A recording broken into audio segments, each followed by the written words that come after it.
আল্লাহ রাব্বুল আলামিন বলছেন কদ আফলাহাল মুমিনুন, মুমিনরা সফল হয়ে গেছে।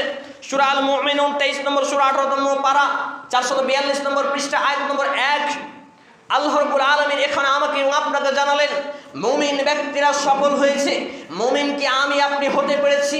আমি এবং আপনি এখন নিজের শরীরকে তাকালেই বুঝতে পারবো 3.5 হাত শরীরে কার আদর্শ বাস্তবায়ন করি।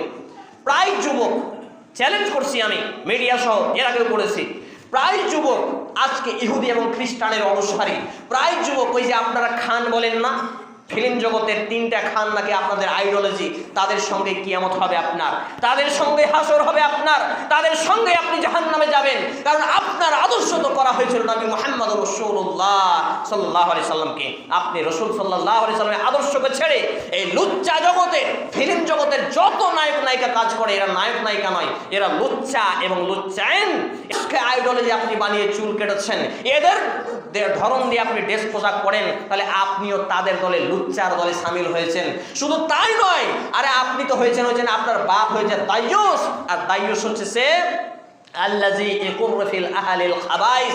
যে ব্যক্তি হবে দাইয়ুস, সেই ব্যক্তি হবে দাইয়ুস যে তার পরিবারের বেহায়াপনাকে মেনে নেয়, নির্লজ্জতাকে মেনে নেয়। বেটা বকরি কাটিয়ে চুল কেটে এসছে, চোর মার্কার প্যান্ট পরেছে, কোনো প্রতিবাদ নেই।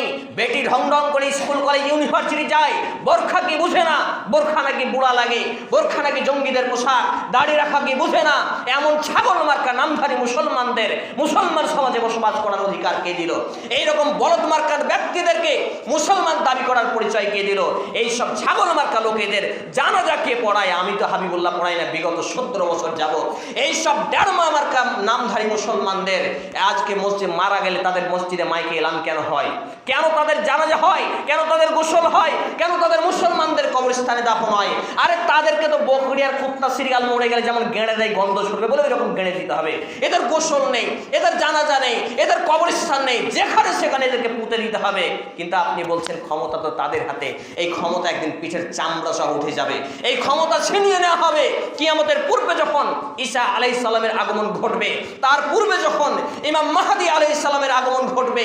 এই সব নামধারী মুসলমানদের পিঠের চামড়া তুলে দেবে। যারা আজকে মসজিদ মাদ্রাসা নিয়ে রাজনীতি